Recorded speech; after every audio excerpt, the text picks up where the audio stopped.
Grant, the U.S. women's national team started their Olympic qualifiers with a dominating win over Costa Rica, but there could be some trouble ahead as we look forward to the Rio Olympics.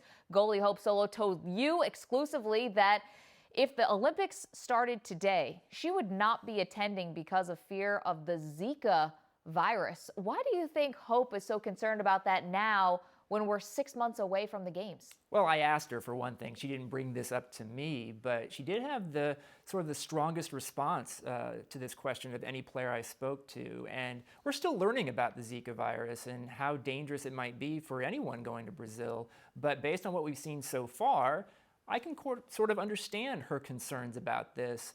We're going to learn a lot more about Zika virus between now and the Olympics in August. We'll get educated and people will be able to make a decision on that. But I thought this was an interesting story that she feels that strongly about it. She says she wouldn't even go to the Olympics at this point. Which is crazy to think, Hope Solo starting goalie for the U.S. women's national team.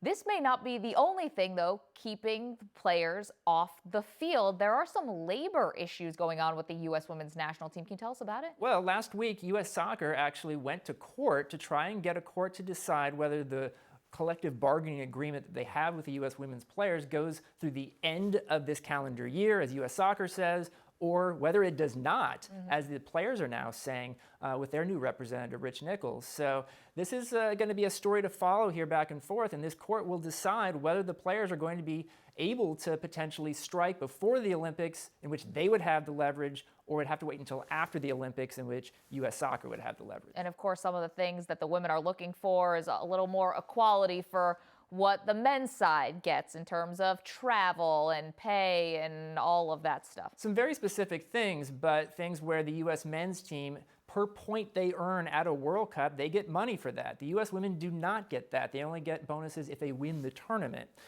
You also look at travel. The men's team flies business class on their trips more often than the women's team does. Now, these are all collectively bargained, but the U.S. women want to be able to collectively bargain and get those things, especially with the leverage they earn from winning the World Cup.